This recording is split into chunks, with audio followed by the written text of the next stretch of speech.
Morning. Good morning. Nice to meet you. You too. How are you? I'm good. Thanks for joining me today. My pleasure. I'm coming off a 21-hour travel day yesterday, so if I fall asleep in the middle, I apologize. But no. Well, I doubly appreciate you being with me today then. So I am with Action Coach Bluegrass, and one of the programs we offer is Engage and Grow, which is an employee engagement program. And everybody is complaining about the workforce right now. So I started reaching out to people to see what things are like with businesses here in our area. And that's where these interviews came from. And I know you mentioned that you've got a small team here, but you're mostly remote, but that's even more interesting to me to see how things are going. So, fair enough. That's okay? Then I can speak volumes on that. Well, the first thing I'd like you to speak about is just tell me a little bit about your company and what you do there and how long you've been doing it. Yeah, so the company is Green Flower, and it's been in business for 8 years. I joined the company about 3.5 years ago. And so I am the vice president of higher education. And so anyway, Green Flower is a cannabis education company, and that kind of usually throws people off a little bit. As the legal cannabis industry continues to grow and expand, and it's legal in 39 states now. What our founders thought 8 years ago was that, what they found was there was a lot of misinformation out there.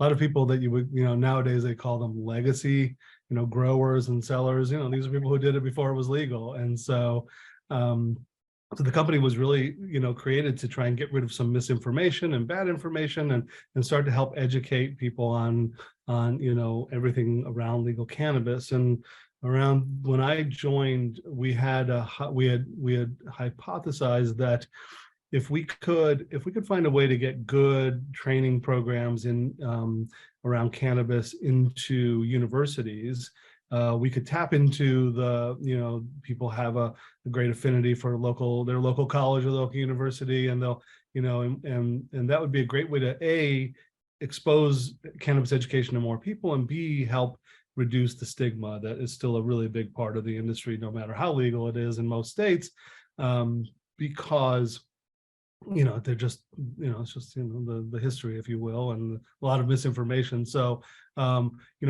when a University of Arizona or a Syracuse University or a University of New Mexico, or schools like major universities start offering cannabis education, it really does help reduce the stigma. And so when I was brought on board to build out a higher education division. Up until then, we were helping, we had a division that helped businesses train their employees. So, they were getting there and they didn't know anything about cannabis. And so we do trainings for employers in the industry, and then some kind of direct B2C, courses that you could take. Since then, so then we added the higher education division, and we just started from scratch. We created 4 programs that really help people, whether it's in business or in agriculture or in medicine and healthcare, law, policy, compliance, 6-month-long online certificate programs that are offered by the universities. Okay, wow. There's definitely a need there, and certainly a niche. And I have a visitor here, so I'm just going to put her over here. No problem. And if I started 3.5 years ago, it's only been about 2.5 years that we've been partnering with schools, and we have 20 universities across the country and 15 community colleges across the country, and over 3,000 students have gone through the program. So we built it from scratch, and I just had to go out and beg people to give it a shot, and so it's been a great ride. So obviously, cannabis is a big deal and trending. Have you seen any challenges with finding team members in your industry? Yeah, it's interesting. I was just talking to a colleague this morning who lives in Kentucky, one of our, small group here. And I was saying how when I joined the company. I'm a person who was never a consumer in my whole life.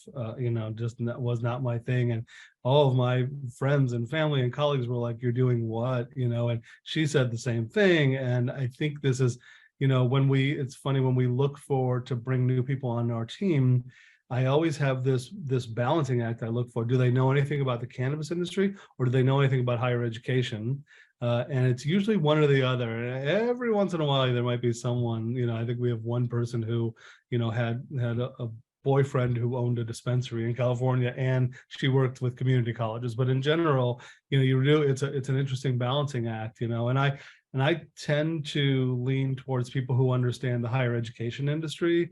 That's harder to navigate than learning the cannabis industry.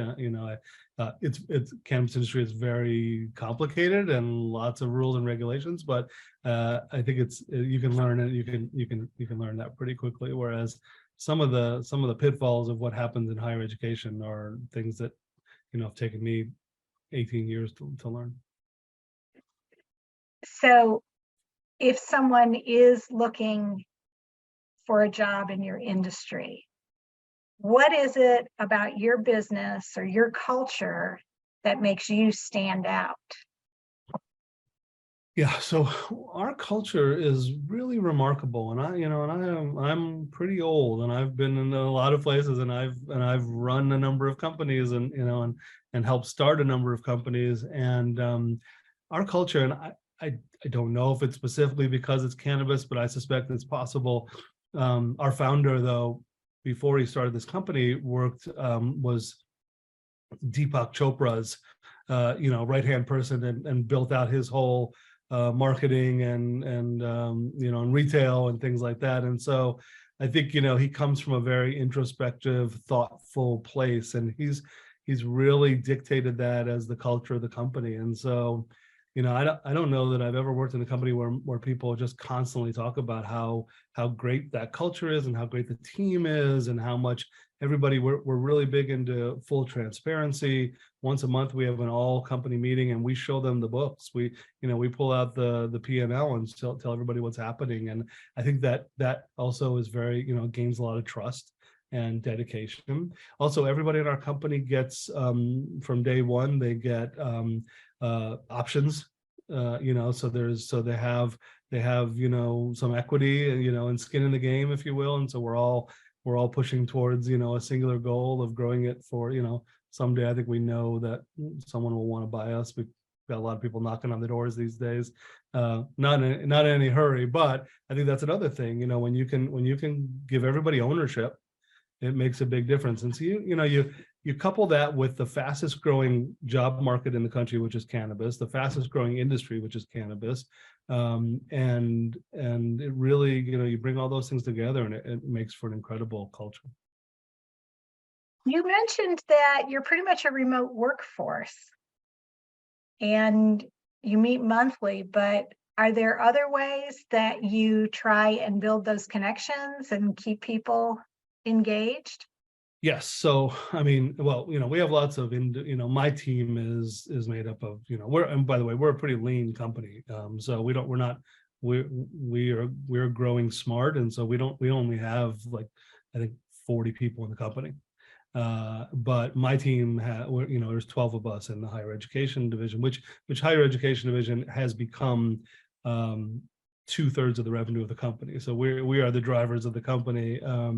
But so we have a lot of individual teams, whether it's marketing or enrollment.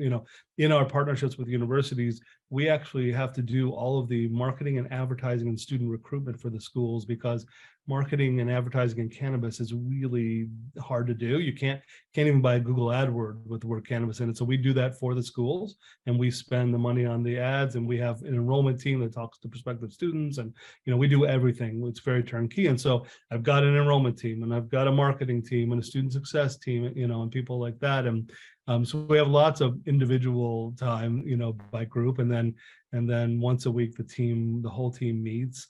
And then once a month, the whole team meets for a longer period of time where we can really talk. But last year, once we were kind of free to travel a little bit more, we brought the entire team out to California for 4 days to, half of them hadn't met each other, or I hadn't met a couple of them. And so that was really helpful. And then I have kind of a executive team that reports to me, and I meet with them in person, a couple times a year also. And so we'll continue to do that. At least the whole team, at least once a year. If not, I'm going to try for twice this year. But we weren't completely remote until COVID. We had an office. We had a beautiful office in California and a lot of people there. And then when COVID hit, we realized we had no need to have be in an office. So we have a small office here in Louisville and a small office now in Ventura, California, and everybody else is remote. Okay. So as you've grown, and obviously you've grown a lot in 8 years, are there any challenges that you've learned from, and anything you can share with other people about how you manage those challenges? Yeah, I would say, and for me, while the company is 8 years, I think, my division is 3 years old, and, and I think, we're kind of always in startup mode. I think we're always, and there's a lot to that, if you think entrepreneurial, if you think about, everything's new, and how do you innovate, and how do you try new things, and how do you test, and with us it's an entirely new industry also, right? But I like 8 years in, 3 years in, I like kind of keeping that mentality of the startup, of that I don't want anything to ever be written in stone. That doesn't help for growth. We have a culture where everybody's, one of our company values is over communicate. And so we embody that. We want people to over communicate. I don't, if I get 10 extra emails a day because someone's over communicating, that's okay.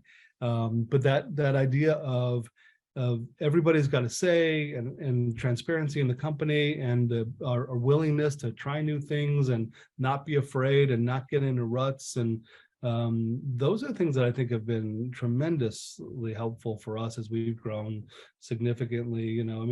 There was no higher ed division 3 years ago, and this year we'll close out at just under $10 million in revenue just for my division, right? So it's a lot. It's rapid growth, and bringing new people on and getting them to be a part of it is really important. But for us, communication, thinking like we're still young and new and have to keep earning our chops, and transparency amongst the team, I think those things are really important. And I don't care if you're a 20-year-old company or a 2-year-old company.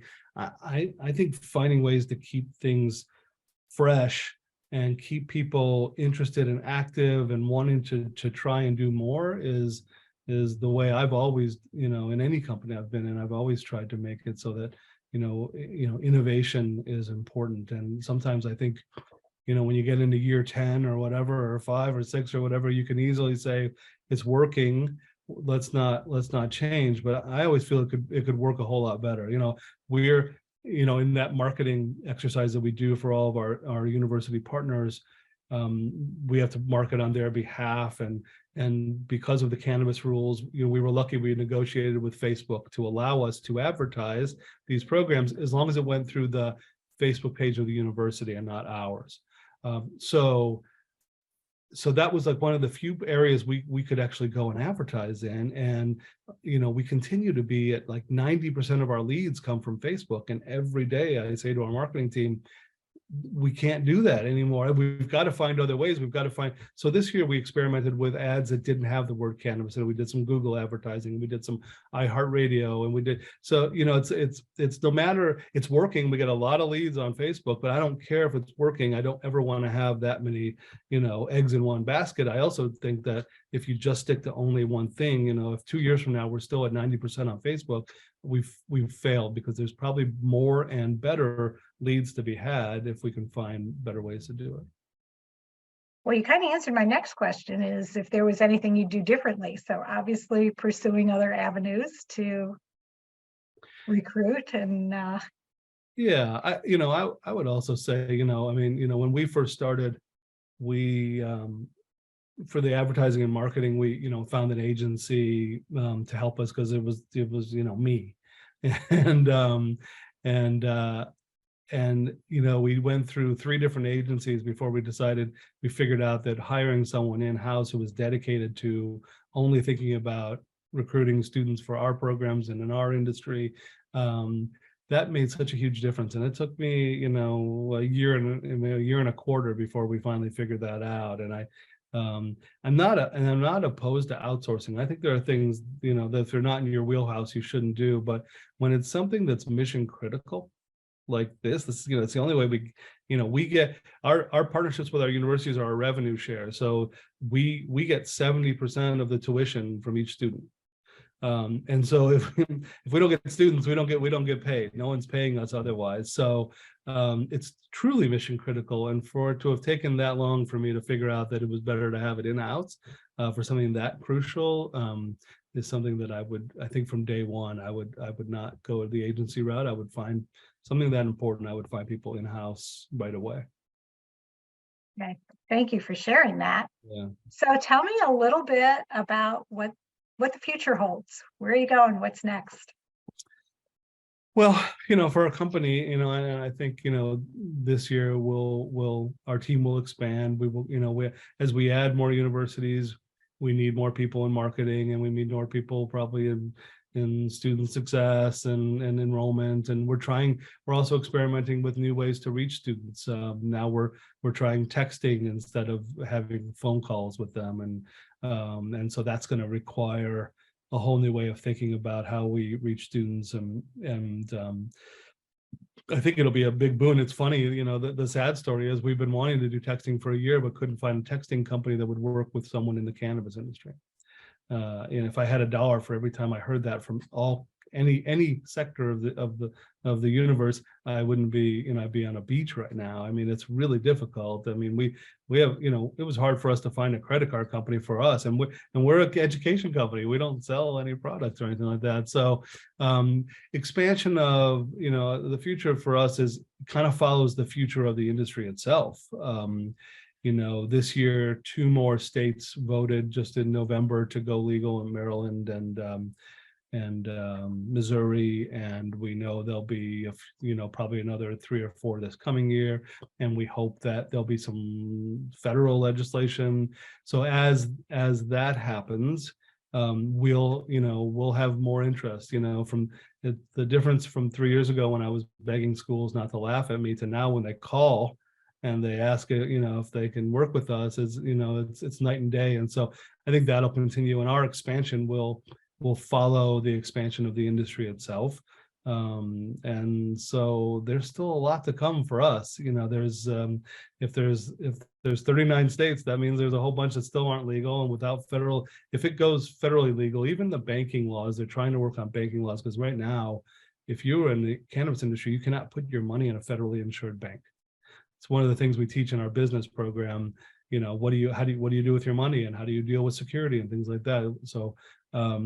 So banking laws could make a difference, and interstate commerce laws, if they could do that federally. So right now, if you grow cannabis in Illinois, you cannot sell your product to a dispensary in Michigan. Everything is state by state, because otherwise you're breaking federal law. And so I think we see the opportunities as more and more people are looking for education. More and more people are looking to get into the industry. More doctors and lawyers are looking to help clients and patients. And so we will expand that way for sure. And then our company, and even beyond the higher ed division, we actually started about a year ago a new division called, it's basically a certification program similar to a sommelier for wine, but it's called Ganjier.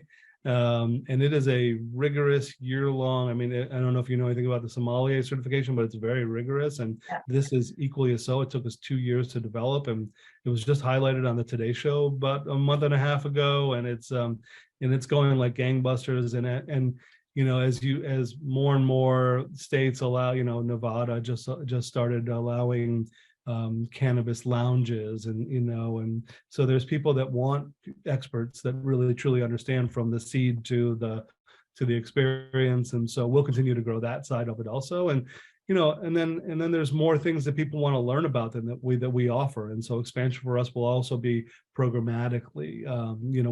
We get a lot of requests for a program that teaches, creating edibles. I've got, I can't tell you how many times, I'll take some of the calls with the students every once in a while, I just want to keep my, pulse, on what they're asking about. And I always, well, I'm going to start a food truck with cannabis infused foods, or a bakery, or this or that.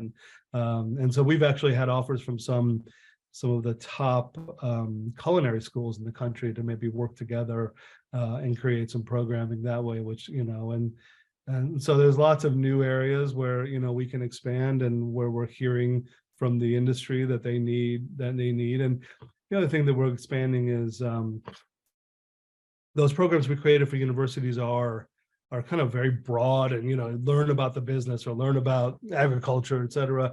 But there's a big problem with training kind of the frontline employees in dispensaries and grow operations and manufacturing laboratories. And so we created 3 short training courses for all 3 of those, and we offer those in partnership with community colleges. And that's new, and it's expanding pretty quickly. And so we'll probably be adding. We're going to add 2 more programs that are good for training for kind of entry level soon as well. And then I think the other part of the future of the industry right now, it's still the Wild West, and there are no real standards for training or for education. And so a year and a half ago, we started the Green Flower Institute, which with a steering committee of experts across the country, to think about where we need to go in our country when it comes to standards for training and certification and education. And that's something that we're really, we think is important, and we're pushing that pretty hard as part of our future, is to get the industry to adopt some of the things that we're teaching. So that the industry is controlling it, not outside forces. Yeah, well, and right now nobody controls it, which is kind of sad. So we know that the industry likes what we're teaching, and we're really kind of the only major player that does what we do.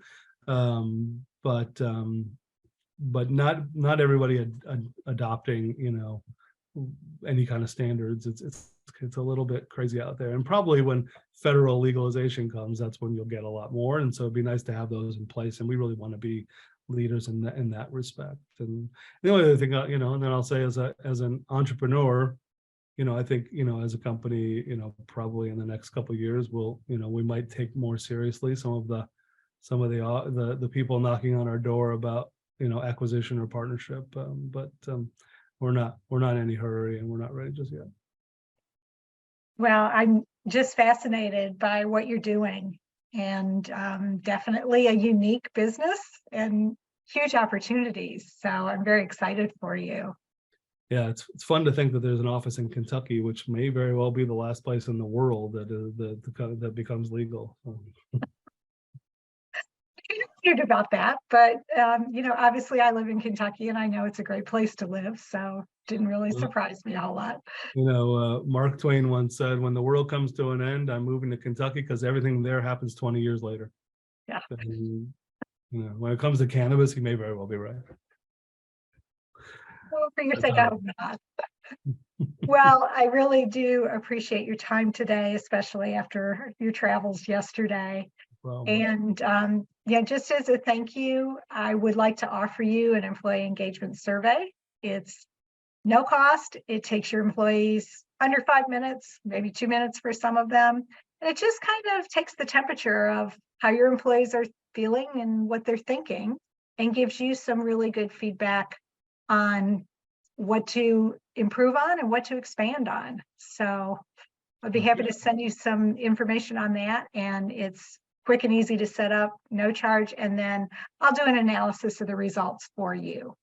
So, just even though you're growing and things are going great, sometimes it's just nice to know what people are thinking. So, well, like I said, if you take things for granted, if you don't communicate properly, if you're not listening to people, and you're not always thinking about what you can do better, then you're sitting still, and when you're sitting still, in my opinion, you're falling backwards. So I'm a big proponent of finding new ways to make sure that you're getting the input you want and that people are happy.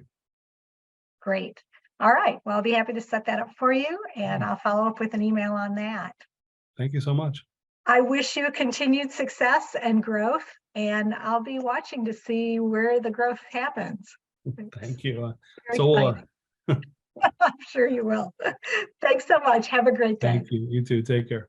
Bye.